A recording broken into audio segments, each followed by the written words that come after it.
All right, let's jump right into this. Today's explainer is an absolutely fascinating deep dive into this whole concept of the quantified self.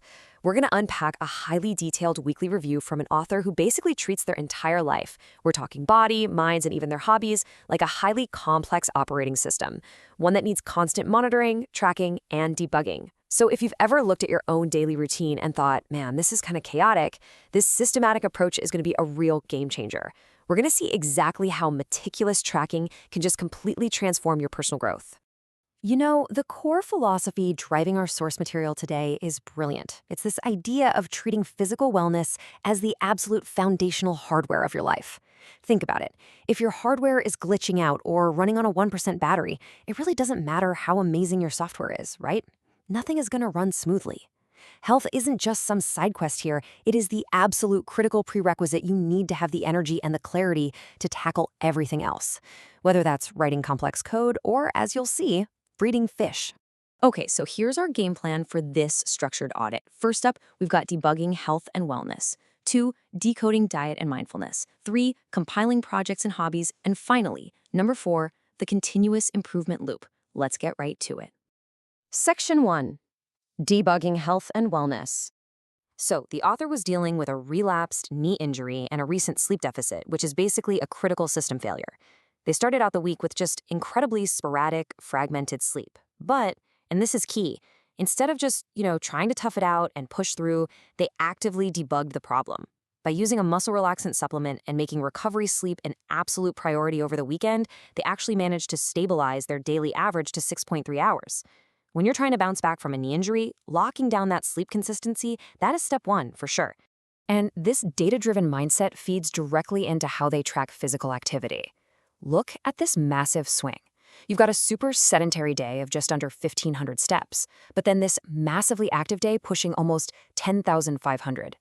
Now, if you just average all 7 days together, the math might tell you, hey, totally normal week. But averages can be super misleading, especially when you're managing an injury.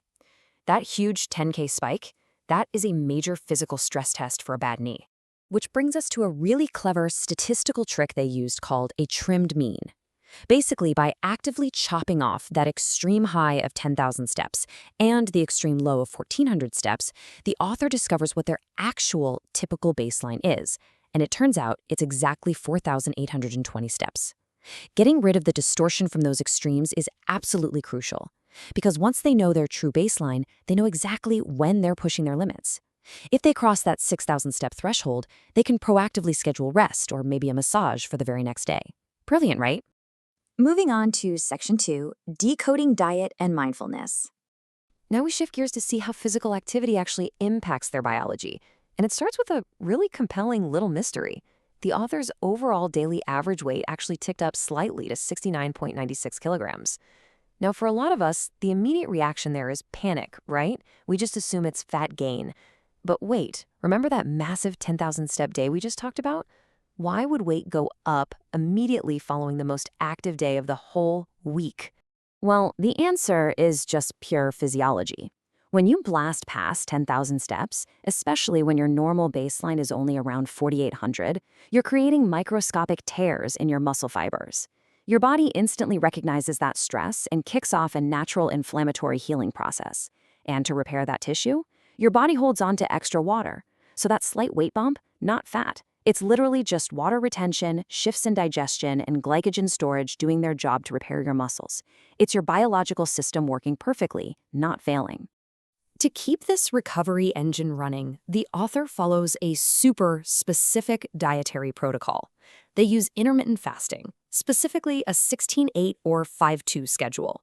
And the macros are dialed in, a strict ratio of 2 parts plants, 1 or 2 parts protein, and 1 part carbs. They even consciously stop eating the second they hit 70% fullness and mandate 2 to 3 servings of sardines per week. I mean, this isn't just eating, it's calculated fueling. It's designed to monitor the 3 highs, keep the gut microbiome happy, and deliver the exact nutrients needed to maintain nerves and muscles. But look, you can't just optimize the hardware. The mental operating system needs regular defragmenting too. The author actively tracks their meditation, a practice they admit had gotten a little neglected. They mix short formal sitting sessions, just 1, 2, or 3 minutes, with active walking meditation. And what I love about this is how practical it is.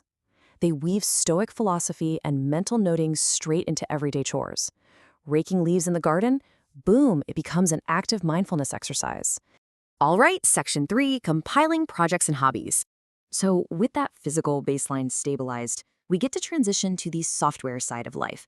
And wow, they have a massive breadth of pursuits. Under coding, we're talking daily pull requests across languages like Haskell, Go, and Python, really digging into complex typing systems.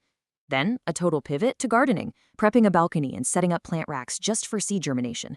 And on top of all that, fishkeeping. They're actively tweaking water parameters to induce breeding in their dwarf cichlids. It is just an incredible spectrum of personal growth.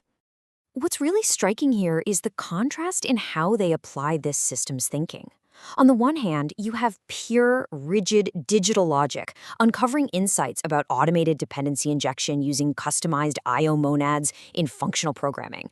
But then, on the flip side, they take that exact same rigorous analytical approach and apply it to the messy, totally unpredictable world of biology, trying to pinpoint the exact environmental variables that will make seeds sprout or convince dwarf cichlids to, get in the mood. It's the exact same tracking brain applied to two wildly different universes. Which brings us to our final part, section 4, the continuous improvement loop. Because honestly, tracking data is completely useless if you don't actually tweak your variables based on what you find, right? So, looking at the data they just gathered, here's the author's action plan for next week. Due to that knee inflammation, they're going to research specific muscle and nerve nutrients. Out in the garden, they're finally going to execute that pending balcony plant rack project. For the fish, it's time to install LED lights and new sponge filters. They're even weighing a hardware upgrade for their photography hobby, debating between a used DSLR and a mobile macro lens.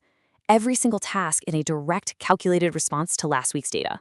So, as we've seen, tracking your sleep, filtering out extreme step counts, understanding water retention, and balancing your coding with your cichlids, it all adds up to a highly optimized life. But the absolutely crucial takeaway here is that you have the exact same ability to audit your own life. Imagine if you treated your energy levels, your meals, and your hobbies as trackable data points.